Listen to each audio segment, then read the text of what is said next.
দলের প্রতীক সাইকেল রক্ষায় লখনৌ ছাড়লেন মুলায়ম সিং যাদব। দিল্লিতে নির্বাচন কমিশনে দরবার করবেন মুলায়ম, সঙ্গী অমর সিং। আজ সকালে লন্ডন থেকে ফিরেছেন তিনি। হোমটাউন ছাড়ার আগে অবশ্য ৫ তারিখ তাঁর ডাকা কর্প সমিতির বৈঠক বাতিল করেছেন সাপার নেতাজি। প্রতীক দখলে রাখতে নাছোড় অখিলেশ শিবিরও। সূত্রের খবর, সাইকেলের দাবি জানিয়ে দিল্লিতে নির্বাচন কমিশনে দরবার করবে তারাও। আজ বিধায়কদের নিয়ে জরুরি বৈঠকে বসছেন অখিলেশ যাদব। তবে মুলায়মের সাফ কথা, দলীয় প্রতীক তার কাছে স্বাক্ষরের মতো কোনো দিনই তিনি প্রতীক ছাড়তে পারবেন না। क्योंकि हमने झूठ बोले, न धोखा दिया, न भ्रष्टाचार किया जी। कोई आरोप नहीं लगा सकता, लगाया तो सुप्रीम कोर्ट में ईमानदार घोषित कर दिया। चलो तो बस धन्यवाद। नेताजी अब दिल्ली जा रहे हैं,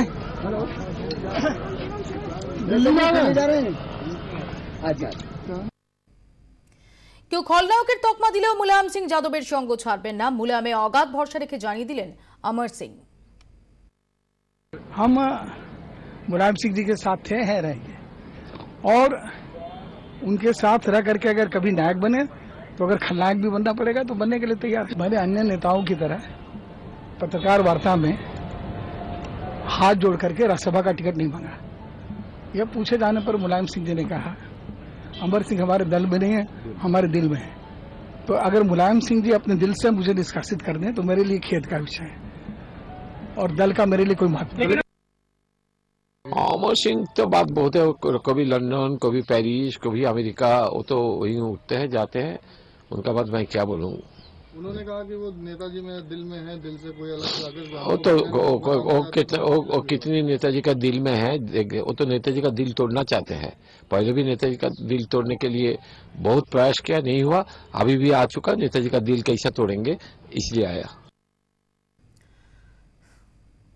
अखिलेशी भविष्यत मंतब्य मुकुल राय। सपार घरेर लड़ाइये अखिलेशेर पाशेई दाঁড়ালো Trinamool Congress. Akhilesh is very affectionate boy. We have got very good relation with Akhilesh and he is the coming future. ये तो बहुत परिवार में होता है, ये होता है, ये इसलिए हमारा कोई टिप्पणी नहीं है, ये अलग पार्टी का बात है। आप लोग अखिलेश के साथ हैं? हम लोग अखिलेश के साथ हैं। उत्तर प्रदेशेर माटिते दाঁড়িয়ে ঘরের কোন্দল নিয়ে সমাজবাদী পার্টিকে কটাক্ষ করলেন প্রধানমন্ত্রী নরেন্দ্র মোদী। কালোধন ইস্যুতে সমালোচনা বিএসপির। কংগ্রেসকে কটাক্ষ করেছেন মোদী। লখনৌয়ের সভায় দাঁড়িয়ে তার বক্তব্য, উত্তর প্রদেশে পরিবর্তন আনতে পারে একমাত্র বিজেপি। अगर सूरज निकलता है, अगर सपा वाला बोलेगा कि सूरज निकला है तो बसपा वाला बोलेगा नहीं, सूरज गल रहा है। इतने सालों के बाद एक मुद्दे पर दोनों इकट्ठे हो गए, दोनों मिलकर के कह रहे हैं कि मोदी को बदलो, मोदी को हटाओ। मोदी कह रहा है नोट बदलो, काला धन हटाओ। निर्णय आपको करना है। एक दल ऐसा है जो अपने बेटे को प्रस्थापित करने के लिए पिछले 15 साल से कोशिश कर रहा है। दूसरा दल ऐसा है वो इस चिंता में है कि पैसे कहां रखे, वो पैसे बचाने में लगे हैं, दूर दूर की बैंक खोज रहे हैं। और तीसरा दल है जो पूरी ताकत परिवार का क्या होगा उसमें लगे हुए हैं। किसी को पैसे बचाने हैं, किसी को परिवार कब्जे करना है। हम ही हैं जिन्हें सिर्फ और सिर्फ उत्तर प्रदेश बचाना है। ধর্ম, বর্ণ কিংবা জাতির ভিত্তিতে ভোট চাইতে পারবেন না কোনো রাজনীতিক। হিন্দুত্ব মামলায় ঐতিহাসিক রায় দিল সুপ্রিম কোর্ট। শীর্ষ আদালত জানিয়ে দিয়েছে নির্বাচন একটি ধর্মনিরপেক্ষ প্রক্রিয়া, তাই সেই মতোই চলতে হবে। সুপ্রিম কোর্টের মতে মানুষ ও ঈশ্বরের মধ্যে সম্পর্ক ব্যক্তিভিত্তিক বিষয়, রাষ্ট্র তাতে হস্তক্ষেপ করতে পারে না। সুপ্রিম কোর্টের একটা পুরনো রায়কে কেন্দ্র করে বিতর্ক। হিন্দুত্ব কোনো ধর্ম নয়, বরং এক জীবনধারা। 1995 সালে এই রায় দেয় সুপ্রিম কোর্ট। কয়েকদিন আগে সেই রায়ের বিরুদ্ধে পিটিশন দাখিল করেন তিস্তা সেতলওয়ার সহ বেশ কয়েকজন সমাজসেবী। তাদের অভিযোগ ছিল সুপ্রিম কোর্টের রায়কে ব্যবহার করে হিন্দুত্বকে জাতীয়তাবাদের সঙ্গে জুড়ে দেওয়ার চেষ্টা চলছে। আর সেই আবেদনের বেশ কয়েকটি শুনানির পর প্রধান বিচারপতি টি.এস. ঠাকুরের নেতৃত্বাধীন 7 সদস্যের সাংবিধানিক বেঞ্চ এই রায় দিয়েছে। हम लोग ये चाहते थे, क्योंकि सुंदरलाल पटवा जी का इलेक्शन जो है ये नारायण सिंह ने चैलेंज किया था और हमारी इलेक्शन की जो याचिका है, चुनाव याचिका, वो खारिज कर दी गई थी, ये कहते हुए कि सुंदरलाल जी पटवा जो हैं वो हिंदू नहीं हैं। उन्होंने हिंदू धर्म के नाम पे वोट मांगा है पर वो जैनी है। और सुंदरलाल पटवा का ये कहना था कि हम चूंकि जैनी हैं, हम हिंदू धर्म के नाम पे वोट मांग सकते हैं क्योंकि वो मेरा धर्म नहीं है, कैंडिडेट का धर्म नहीं है। तो वही बड़ा भारी मुद्दा था इसमें। और ये सर वर्मा साहब की एक बहुत पुराना जजमेंट था जिसमें ऐसा कुछ ऑब्जर्वेशंस थे कि हिज रिलीजन का मतलब जो है वो सिर्फ कैंडिडेट के रिलीजन से संबंधित है। तो ये सुप्रीम कोर्ट ने हमारी बात मानी है और ये होल्ड कर दिया है कि देखिए, जो सेक्युलरिज्म जो हमारे कॉन्स्टिट्यूशन का अहम मुद्दा है, उसके हिसाब से धर्म का कहीं रोल बीच में नहीं है, जाति का रोल नहीं है, भाषा का रोल नहीं है, रेस का रोल नहीं है, कम्युनिटी का रोल इलेक्शन में नहीं होना चाहिए। नहीं, ये फैसला पहले भी सुप्रीम कोर्ट का हो चुका है और फिर से जो आया तो अच्छी बात है। वोट तो सबके पास एक है और सरकार बनती है देश को आगे ले जाने के लिए, तो जो पॉलिसी और नीति है वो तो सबके लिए बनना चाहिए। तो जो सुप्रीम कोर्ट का फैसला है मैं उसको बहुत जायज मानता हूँ। বিচারপতি নিয়োগ নিয়ে ফের কেন্দ্রের অবস্থান জানতে চাইল শীর্ষ আদালত। 2 সপ্তাহের মধ্যে এ নিয়ে বিস্তারিত রিপোর্ট জমা দিতে হবে। বিচারপতি নিয়োগ নিয়ে শীর্ষ আদালতের সঙ্গে সংঘাতে জড়িয়েছে মোদী সরকার। এতদিন কলেজিয়াম প্রথার মাধ্যমে বিচারপতিদের নিয়োগ করা হতো, কিন্তু মোদী সরকার ক্ষমতায় আসার পরে বিচার বিভাগীয় নিয়োগ কমিশনের মাধ্যমে বিচারপতি নিয়োগ করতে চেয়ে বিলানে তা খারিজ করে দেয় শীর্ষ আদালত। যদিও কলেজিয়াম প্রথার সংস্কারের প্রয়োজনীয়তার কথা মেনে নেয় আদালত, তা নিয়ে দুপক্ষের সংস্কার এখনো জারি। এবার ফের এ নিয়ে কেন্দ্রের অবস্থান জানতে চাইল শীর্ষ আদালত। নতুন বছরে সোনার অফার নিয়ে এলো বিএসএনএল। 144 টাকা রিচার্জ করলেই মাসে এসটিডি এবং লোকাল কল ফ্রি, সঙ্গে 300 এমবি ইন্টারনেট ডেটা। প্রিপেড ও পোস্টপেড দুই ধরনের পরিষেবাতে একই সুবিধা মিলবে। পাশাপাশি দেশজুড়ে 4400টি ওয়াইফাই হটস্পট জোনও তৈরি করবে রাষ্ট্রায়ত্ত টেলিকম সংস্থা। গ্রামীণ এলাকায় পরিষেবা পৌঁছে দিতে ভারত সরকারের থেকে 2500 মেগাহার্টজের স্পেকট্রাম কিনেছে বিএসএনএল। চোখ রাখবো আবহাওয়ার দিকে। বিহারের কাছে তৈরি হয়েছে একটি ঘূর্ণাবর্ত, সঙ্গে রাজস্থানের ঘূর্ণাবর্ত তো ছিলই, আর এর জেরে বাধা পাচ্ছে উত্তরে হাওয়া, ফলে থমকে গেছে শীত। নববর্ষের শুরুতেও তাই শীতের আমেজ থেকে বঞ্চিত কলকাতা। তাপমাত্রার পারদ কিছুতেই নামছে না। মন্দির ভালো, দিনের তাপমাত্রা কিছুটা কম থাকছে, কিন্তু গড় সর্বনিম্ন তাপমাত্রা 16 ডিগ্রির আশপাশে থাকছে। আজ সর্বনিম্ন তাপমাত্রা 16.7 ডিগ্রি, স্বাভাবিকের তুলনায় যা 4 ডিগ্রি বেশি। তবে আবহাওয়া দফতরের পূর্বাভাস, আগামী 24 ঘন্টা পর দুর্বল হবে ঘূর্ণাবর্ত।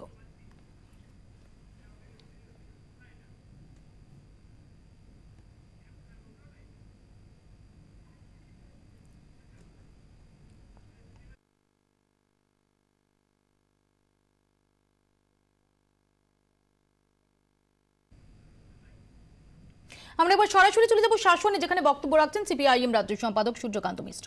আপনারা যতদিন ময়দানে থাকবেন কারো সাধ্য নেই মানুষকে গরু ছাগল মুরগি বানাতে পারে।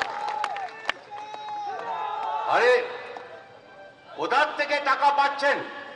এই যে সব করছেন, এমপি কিনছেন। রাজ্যসভার নির্বাচন, আমি বিরোধী দলের নেতা ছিলাম, রাজ্যসভায় নির্বাচন যেটা ঋতব্রত নির্বাচিত হলেন, আর বাকি তৃণমূলের লোকেরা আমরা একটা আসনের বেশি আমাদের যা এমএলএ তা জিততে পারি না রাজ্যসভায় সদস্য করবার জন্য।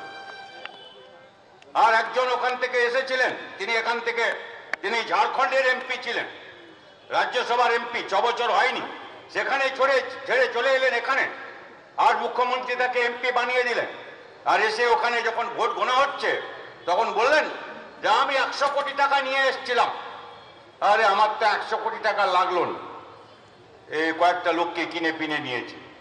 এই আমি মুখ্যমন্ত্রী আর প্রধানমন্ত্রী দুজনকে জিজ্ঞেস করি, এই যে পশ্চিমবাংলায় এমএলএ কিনছে, এমপি কিনছে, পঞ্চায়েত কিনছে, পুরসভা কিনছে, গুন্ডা কিনছে, গুন্ডা ভর্তি সব কিনেছি, সমাজ বিরোধীদের কিনছে, ক্লাব কিনছে, এমনকি মন্দির মসজিদও কিনতে আরম্ভ করেছে। এই যারা কিনছে টাকা কোথার থেকে পাচ্ছে? এটা সাদা টাকা না কালো টাকা? জবাব দিন প্রধানমন্ত্রী, মুখ্যমন্ত্রী, জবাব দিন।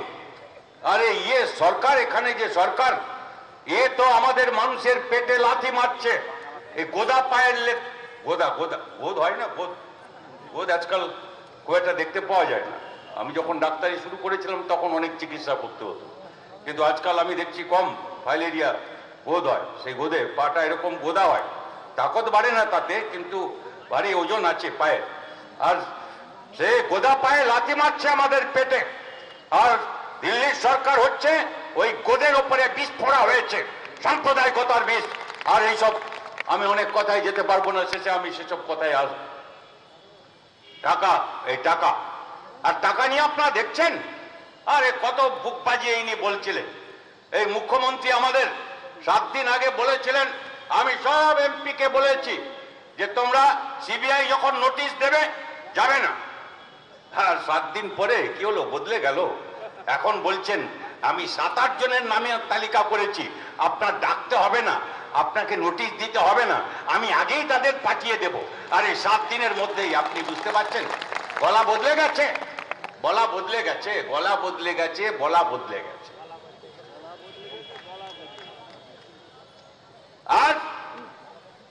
আর ওই যে ওই পাশে আপনাদের জেলা নদিয়া, বেশি দূর তো না, ওখান থেকে একজন জিতেছিলেন, সাংসদ হয়েছিলেন, তাকে তো অবশ্য আপনারা চিনবেন, কারণ উনি ছবি ফবি অনেক করেছেন, নায়ক পায়কের ভূমিকা পাঠ করেছেন, এসব করেছেন।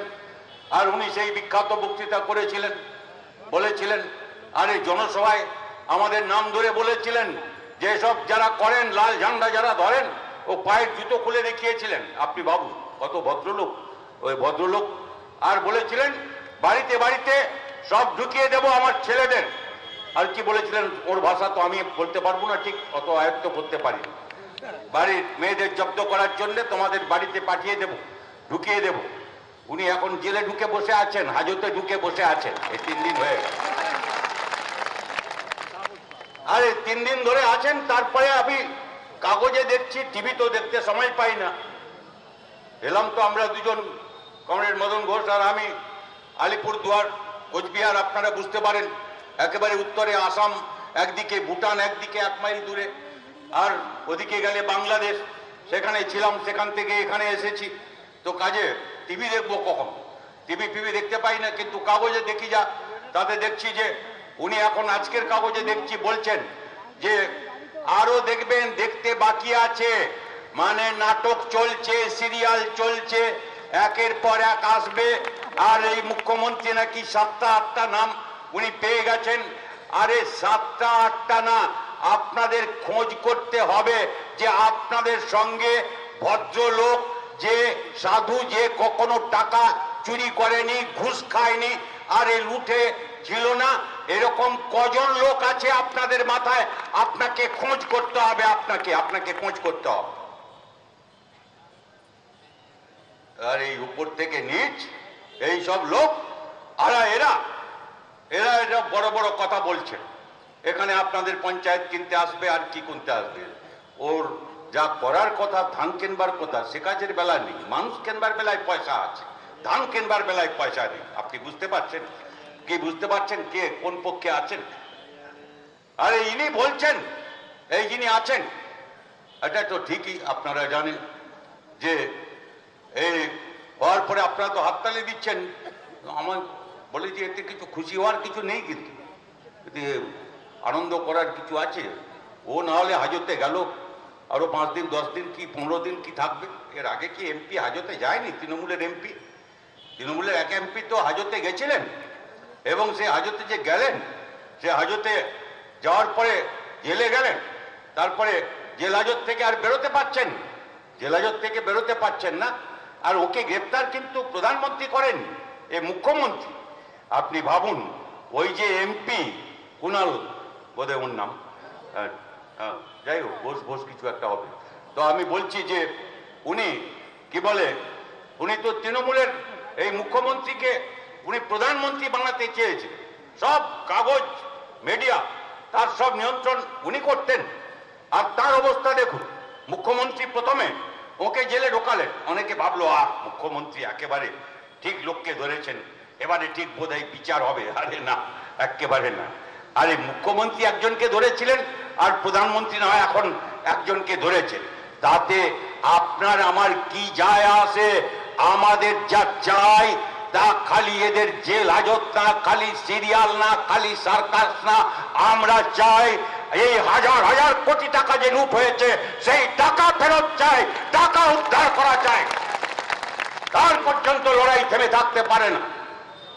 টাকা উদ্ধার করতে হলে কি করতে হবে? উদ্ধার করতে হলে ওই যে সম্পত্তি করেছে ওই টাকা দিয়ে হোটেল বানিয়েছে, রিসর্ট বানিয়েছে, আরে ওখান থেকে আরম্ভ করে আপনি ওই যে কি রোডে থাকে জানো, ও কালীঘাটের ওখানটায় কি রোড বলে, হ্যাঁ, হরিশ চ্যাটার্জি, আমার গোলমাল হয়ে যায়, এতগুলো রাস্তাঘাট সব মনে রাখা মুশকিল। তো গাঁট কাটাদের লেন যদি মনে রাখতে হয় তাহলে মুশকিল আছে আরো বেশি। আমি সেজন্য বলছি যে ওখানে এই যে হোটেল বাড়ি সব বানিয়েছে, কার সম্পত্তি, কোথায় হয়েছে,